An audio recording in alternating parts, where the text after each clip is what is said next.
Hey, this is Vic, and the theme for our story today is creativity and adaptability.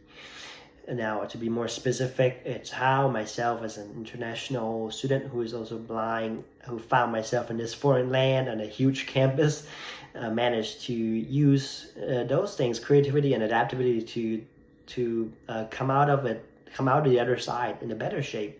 Now that I am a senior, I'm just reflecting on that.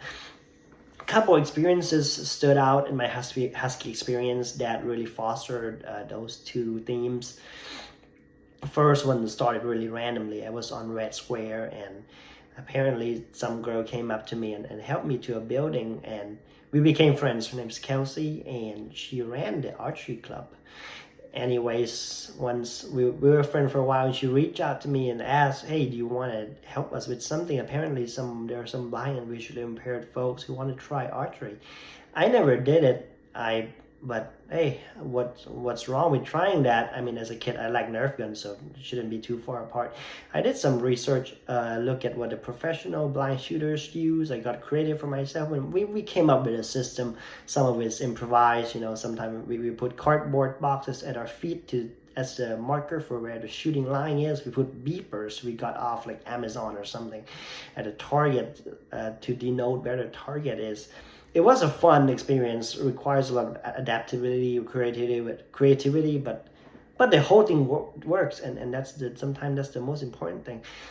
The other adaptive and creative thing that I had to do is when I was in Danish class. I'm a Scandinavian minor, and now taking a language class as a blind person is pretty tough because those books, exercise books and textbooks, they don't come in a linear format like how you read novels and stories, or research papers. There are fill in the blanks, there are various forms of syntax. Overall, it's a pretty confusing experience. DRS was pretty helpful, but of course the responses are slower as usual. And then I got creative. I had to work with my teacher. I had to use AI. I learned how to use AI so much in that class, how to use AI to translate PDF to plain text, use AI to format things better for me. It was a very interesting experience. But to tie those two things together, I think technology and inclusive design, creativity, adaptability is really important for the world of disabled people today. After that archery experience, I really look into skiing, blind shooting. I went shooting, adaptive scope, adaptive skiing, and now so many stuff. Really, so much that I get to enjoy the great outdoors here in the Pacific Northwest.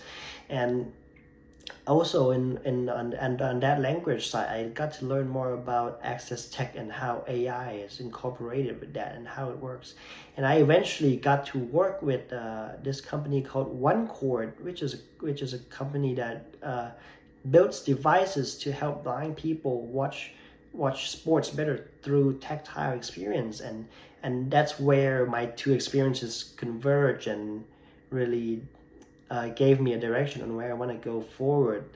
I was working with this OneCord for 2 years now. I was a tester for them, and that's where I think I want to go forward: inclusive design and inclusive tech, and just working with our modern technology as well as a creative and adaptive mindset in order to create accessible tools and inclusive experience for the disabled community going forward. So that's where I think I am headed, and I think given our tech and given our increasing disability rights, I think we're headed in the right direction. And I think my 4 years at UW here has been very fundamental in fostering that outlook and that hopes and dreams for me. Thank you.